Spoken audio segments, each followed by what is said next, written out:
Okay, so everyone is going on and on Facebook and everything about International Women's Day. Oh, now get into the kitchen and make my sandwich and the whole thing. Well, here's what an actual literal day without women would look like.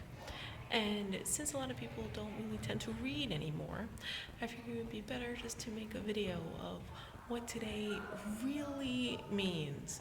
With everyone making all their jokes about making a sandwich and how, it's like, oh, a day without a woman. So great, we don't have to put up with all the bullshit that women put us through every day. So let's just take a listen here, okay? Let's just take a listen. Okay, so your alarm goes off in your bachelor pad the morning of Wednesday, March 8th, and already you're ridden with dread. The day of that ridiculous women's strike is finally here. Whatever. It'll be nice to have a bro day at work for once. Anyway, you take especially long to get out of bed because, strangely, your apartment is freezing. You steel yourself and stroll into the kitchen, further disheartened by all the dirty dishes piled up in your sink. You go to put them in the dishwasher, but where's your dishwasher? You blink, the room coming into focus. Where's your fridge? You turn on the television where a harried male reporter is shouting over the sound of sirens blaring. This is Rick McDiculous reporting live from D.C., the capital of a nation which is now in the throes of chaos, unlike any it's ever seen, says reporter.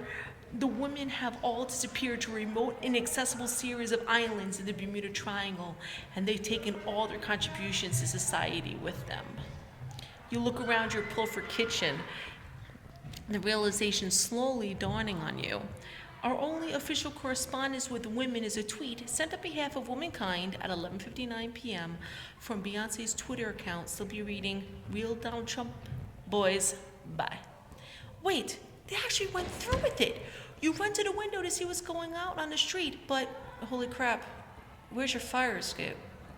You wrench yourself back into the building just in time, stumbling back into the living room.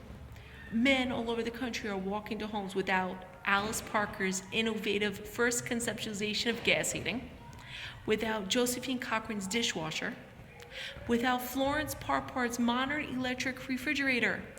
And if you're a commuter, you might want to think twice before you turn the television off.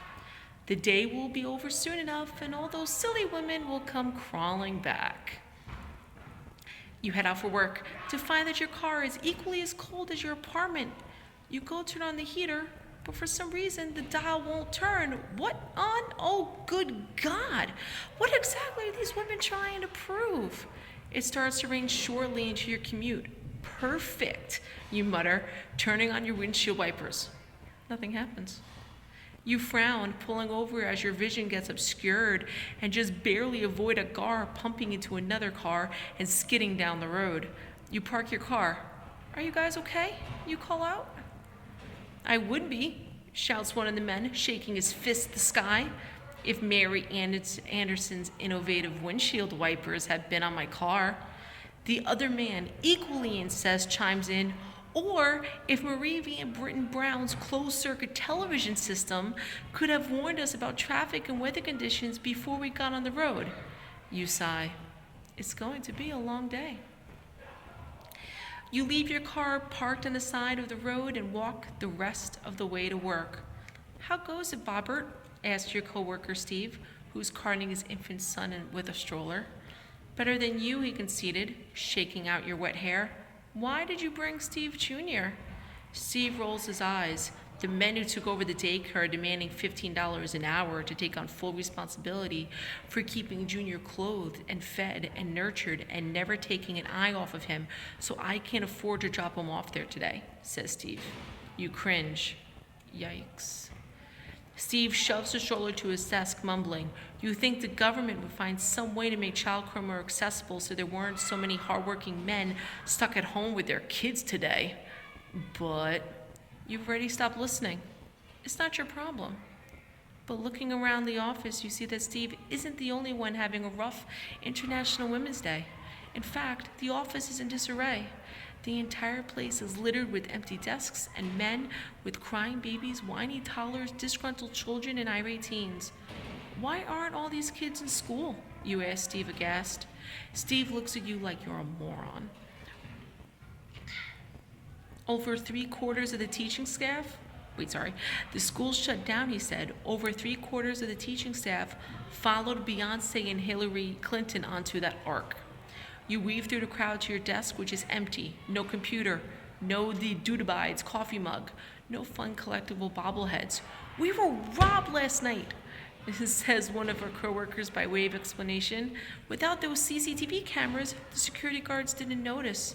Oh well. You say, resigned to the misery of this day. I'll grab a loaner computer from HR.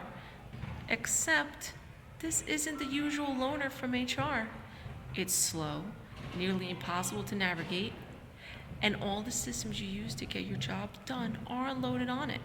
Ah, right. Good luck with that, says another one of your coworkers with a sigh, holding up his own crap computer. Without the programming innovations of Grace Hopper, or the original algorithm for creating computers from Ada Lovelace, these are pretty useless. How is it that everyone seems to possess uncanny amount of knowledge about women's history today, you snarl, pushing the computer away from yourself? You try to soothe yourself with the dulcet tones of Adele and Rihanna, but their Spotify playlists are empty. You try to enjoy a damn cup of coffee, but there are no filters to make with it.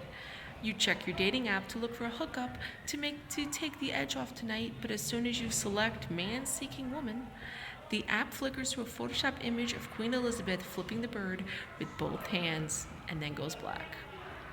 Eventually, you head over to a meeting you scheduled to drum up new initiatives to boost sales. Any ideas, you ask?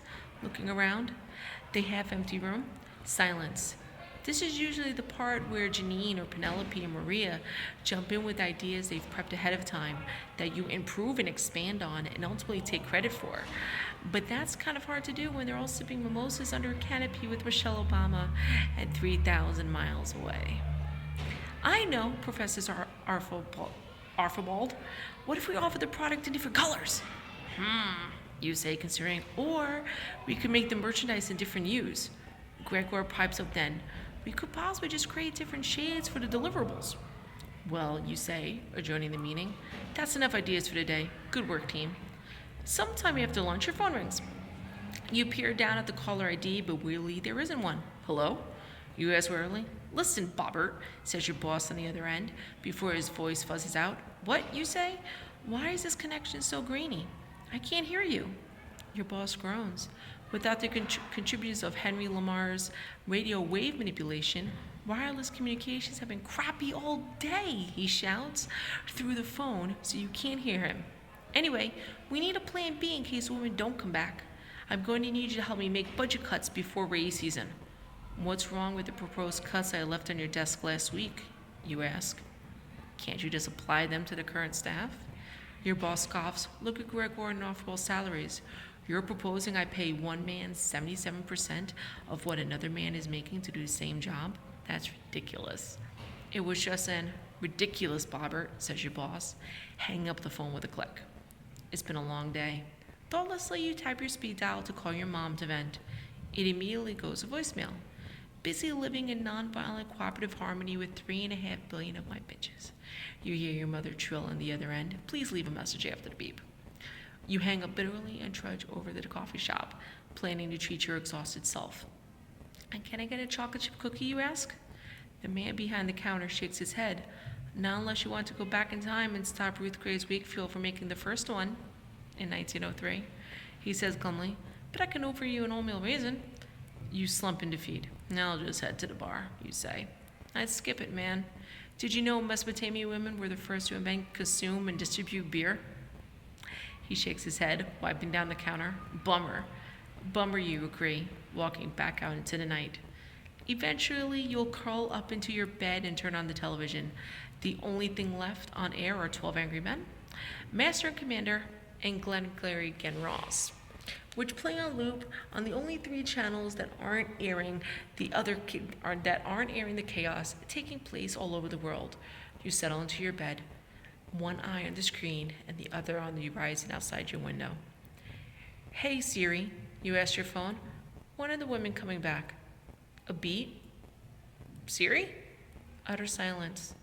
In a moment of weakness, you pick up your phone from the bed, selecting every woman in your contacts. You up? Your finger hovers the send button, a single tear streaming down your cheek. Then you scroll back and delete the text, replacing it with, "I'm so sorry." It's not much, but it's a start.